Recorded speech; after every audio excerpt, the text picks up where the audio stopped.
Vote পর্ব শেষ, এবার ৪ঠা জুনের অপেক্ষা। ইভিএম বন্দী প্রার্থীদের ভবিষ্যৎ। স্ট্রং রুমগুলিতে যে ছবি ধরা পড়ছে, কড়া নিরাপত্তা বেষ্টনী, কেন্দ্রীয় বাহিনীর জওয়ানরা মোতায়েন করেছে এবং সতর্ক নজরদারি চলছে স্ট্রং রুমগুলিতে। এবং বসিরহাট থেকে সরাসরি রয়েছে প্রতিনিধি সঞ্জিত চক্রবর্তী। সঞ্জিত, কি ছবি ধরা পড়ছে এবং নিরাপত্তা ব্যবস্থা কি দেখতে পাচ্ছ?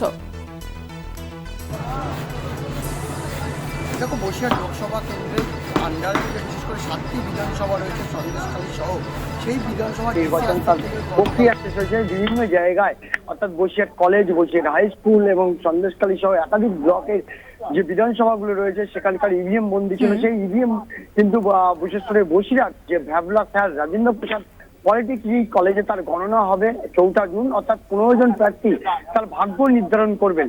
তুমি ইতিমধ্যে জানো, প্রায় ১৮,০৪,২৬১ জন যে ভোটদাতা তারা এই ভাগ্য নির্ধারণ করবেন। ইতিমধ্যে আমি বসিরহাট পলিটেকনিক কলেজের সেই সামনে দাঁড়িয়ে রয়েছে, তুমি দেখতে পাচ্ছ সেই ইভিএম, বিশেষ করে যে কলেজ সেই ইভিএম কিন্তু স্ট্রং রুমে যাচ্ছে, যাতে পুরনো কঠোর নিরাপত্তার মধ্যে একদিকে যে বাহিনী রয়েছে, বিশেষ করে নিরাপত্তা বাহিনী রয়েছে, তারা পুরো বিষয়টা দেখছেন কোনো রকম ভাবে যাতে গাফিলতি না থাকে। ইতিমধ্যে ত্রিয়ত্রি বলয় করা হয়েছে, একদিকে বাহিনী, অন্যদিকে ইভিএম তারা স্ট্রং রুমে নিয়ে যাচ্ছে। সেই ছবিটা আমি কলকাতা টিভির দর্শকদের দেখানোর চেষ্টা করছি।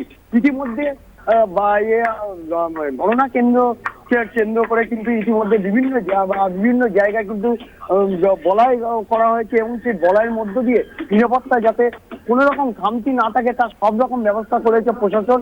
ইতিমধ্যে যেমন মহকুমার শাসক নিজে এখানে রয়েছেন, বসিরহাট মহকুমার শাসক, পুলিশ অবজারভার, বিশেষ করে ইলেকশন অর্থাৎ ইসিআই অর্থাৎ ইলেকশন কমিশনের নির্বাচনের আধিকারিকরা এখানে রয়েছেন। কোনো রকম ভাবে সেটা আমি আরো একবার দেখানোর চেষ্টা করবো। স্ট্রং রুমের পাশে একদিকে যেমন সেখানে রয়েছে, যেখানে বিভিন্ন জায়গা থেকে ইভিএম, ভিভিপ্যাট এবং থেকে শুরু করে সেই গাড়ি থেকে নামানো হয়েছে এবং স্ট্রং রুমে নিয়ে যাচ্ছে।